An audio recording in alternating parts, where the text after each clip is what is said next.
Hello and welcome. I am Marcus, and this is Marcus Rambles. Now before we get started, I want to give a big thank you to those of the Power Rangers subreddit. Your insight into certain matters pertaining to this movie were greatly appreciated. Now, without further ado, today I'll be taking a look at 2017's Power Rangers. Now, if you are like I, a child born in the 90s, then chances are you grew up sitting in front of your televisions on Saturday mornings rocking out to this epic jam!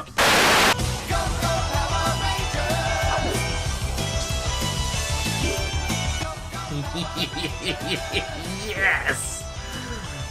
Nothing gets the blood flowing more than the sweet rock and roll magic being performed by Aaron Waters. You, sir, have our thanks. So, yes, needless to say, I am a fan of Mighty Morphin Power Rangers, and even a few of the subsequent shows that followed it. But I will be honest, I haven't watched anything pertaining to Power Rangers in many years. I think the last time I actually sat down to watch anything Power Rangers related was probably Dino Thunder. But Power Rangers will always hold a very special place in my heart, and I feel the same could be said for anyone who grew up watching the show. So when I heard that there was going to be a new Power Rangers movie, one with an actual budget and things, I was more than skeptical.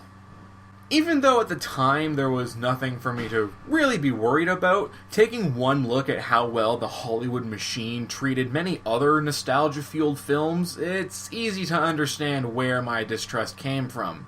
And slowly, over time, my suspicions became well-reasoned. The film was being made by Lionsgate, which isn't exactly a stamp of quality. Couple that with the images of the Rangers' costumes that were put online, and the fact that I've literally never heard of anyone involved with this movie, save for Bryan Cranston and Elizabeth Banks, it wasn't looking good. But, as always, I strive to give things a chance, and I will be stating what I did like about the movie. And there were things I liked. However, before I get into that, I feel the need to give a sort of warning. No, more of a disclaimer. It's fucking Power Rangers. Now, I'm not trying to make fun of people who like it. Hell, I like it. But it's not exactly what I would call a source of spectacular storytelling. At least as far as Mighty Morphin goes. I can't speak for the other shows in the franchise, but I sat through the first 3 episodes of Mighty Morphin Power Rangers on Netflix, and it's just not very good. Perhaps it's a side effect of growing older, or a difference in taste. I'm sure if I gave it a chance, I'd find that a lot of the later episodes are better, but those first 3 were difficult to watch. So I'm not expecting anything based around this series to be mind-blowing. That being said, I do think you could make a really good movie out of Power Rangers. If the Lego Movie has taught me anything, it's that you can make a good movie out of any kind of source material, good or bad. And speaking of good, let's start there.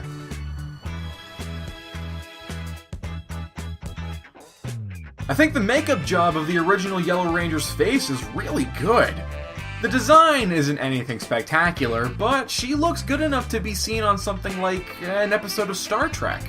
I don't really get what's going on with her chest, though. It looks like shredded ham. Now, when it comes to doing adaptations of anything, I think it's perfectly okay to make changes to characters so long as the core of the character is still intact. So yes, a part of me does like the idea of Rita Repulsa being the original Green Ranger. It's not like it doesn't make sense. Rita is the one that originally created the Green Ranger, so the idea is kind of interesting. So let's not hold back, let's not hide behind the curtain, let's talk about Billy Cranston and his autism. I'm gonna be honest, I don't know thing one about autism. I think I've only ever met 2 people who could be technically classified as being on the spectrum, but I knew I wanted to talk about this because I personally felt it was an odd decision. Not necessarily a bad one, just an odd one. And just to be sure I didn't step on any toes, I went ahead and asked the Power Rangers subreddit how they felt about Billy having autism. And many felt fine with it. And some of the people who responded even said they knew someone with autism or were autistic themselves, and said that RJ Cyler did a good job of representing what autism looks like. As for me, I like Billy in this movie. He's strangely enough one of the few characters that actually resembles their original counterpart in a lot of ways, aside from the obvious. He's likable, he's kind, he's helpful, he feels genuine. It also helps that RJ Cyler is doing a pretty good job here with what he's given. One thing I have to say is I appreciate the attempt at casting younger looking actors for the movie. A thing many people like to point out in the original series is how the teenagers are actually in their early 30s.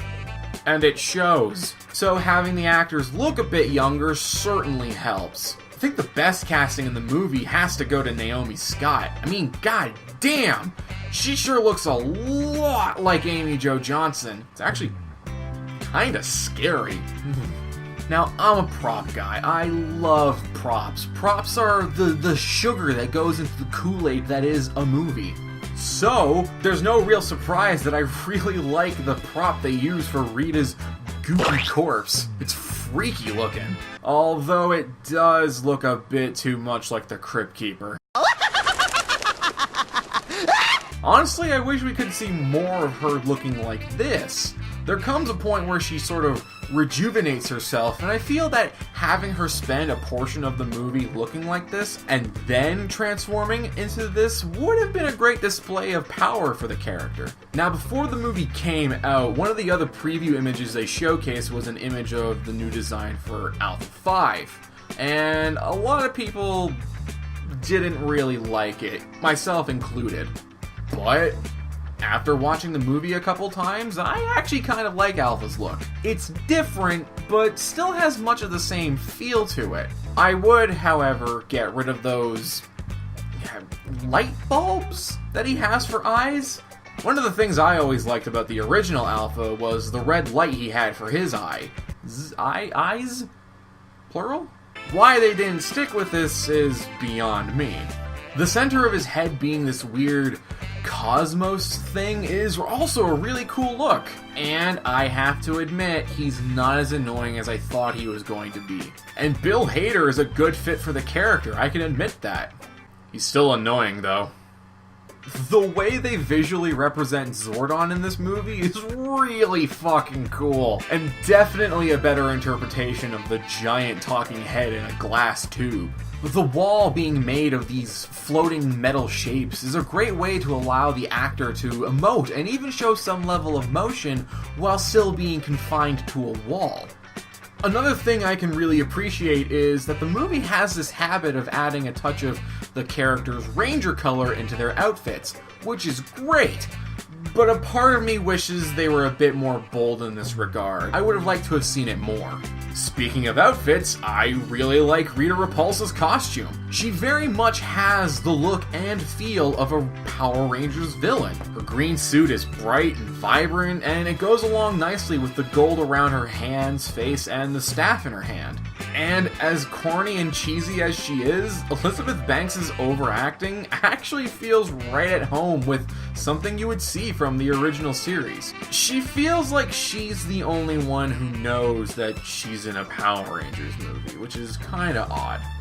Now, I do have problems with the Rangers costumes, but there are things I like. I think the color on them is great. They all pop with a vibrancy, as they should.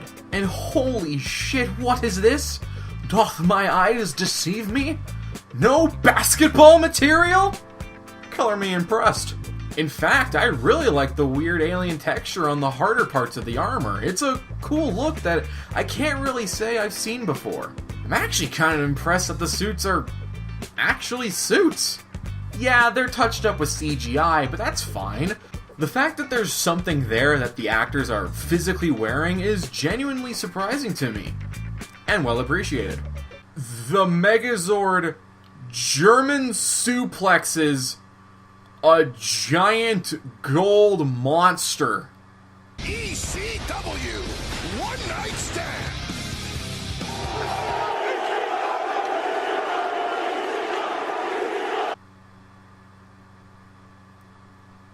I have no complaints. That's fucking awesome. Now, I figured there was going to be some cameos of the original cast, and of course, it's fan favorites Amy Jo Johnson and Jason David Frank. I can't be mad at that. And that's pretty much everything I genuinely liked about the movie. There are a few smaller things, but unfortunately, it's all wrapped in this nebulous cloud of things that just don't make sense or just don't fucking work.